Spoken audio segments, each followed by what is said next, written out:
Hello বন্ধুরা, কেমন আছো তোমরা? আশা করি ভালো আছো, আমিও ভালো আছি।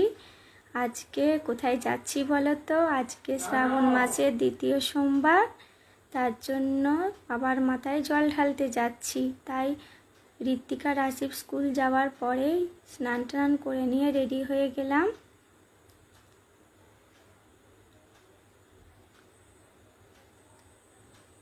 গেটের সামনে বেরিয়ে চলে এলাম।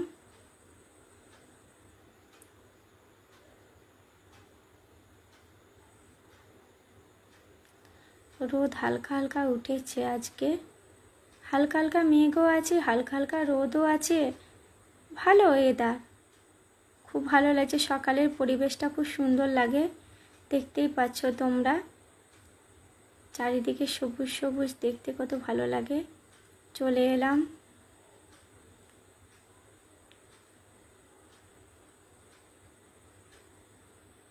হর হর মহাদেব, সবাই বলো হর হর মহাদেব। আর কমেন্টে লেখো সবাই, এই ভিডিওটা যারা দেখছো তারা সবাই কিন্তু কমেন্টে লিখবে হর হর মহাদেব।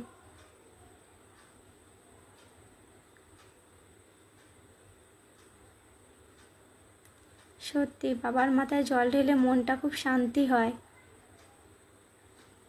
এই শ্রাবণ মাসের জন্য 1 বছর অপেক্ষা করতে হয়, তারপরে শ্রাবণ মাস আসে। খুব ভালো লাগে গো, মনে কতটা শান্তি হয় বলো তো।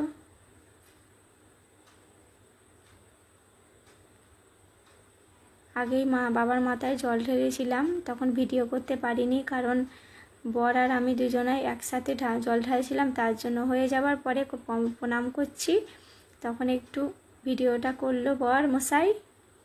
হয়ে গেল। এবার